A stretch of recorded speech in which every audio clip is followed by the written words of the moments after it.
If you have extra berries like I always do, you should make a mixed berry biscuit cobbler. My friends are having a get-together later today, and I thought this would be the easiest thing to make. So we're going to be working on the biscuits first because they'll need the longest time to chill. So first I have some sugar, some baking powder, and some lemon zest. These lemons aren't the best, so I'm going to be doing about 3. And then we have some flour. I then have 1 stick of butter that we're going to be cutting up. And then we'll toss it around in the flour, and then using my fingertips, we'll get it mashed together. So at this point, it should look like this. And then with some cold heavy cream, we're going to be adding that in. I might have added a tad bit too much, but that's okay. All right, so our dough is formed, but now we need to roll it out, and as we can see, it's super sticky.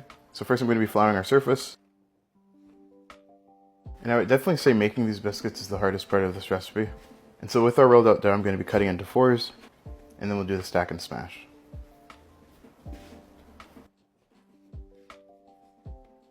And then using this cookie cutter, we'll get some circles cut out.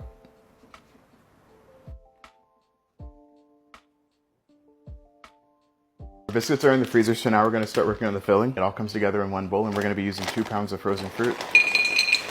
And usually with cobbler fillings, I eyeball the other ingredients. So we have some sugar, lemon juice, some cornstarch, and then we have some cinnamon, and some vanilla.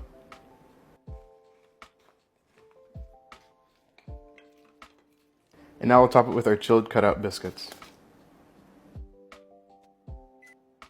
So now we're going to top this with an egg wash,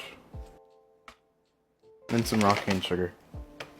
And now with our oven heated up, this can now officially get baked.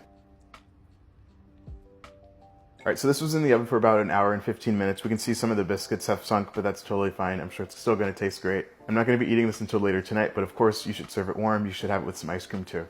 I'll be sure to have the full recipe in my newsletter soon, and thanks for watching.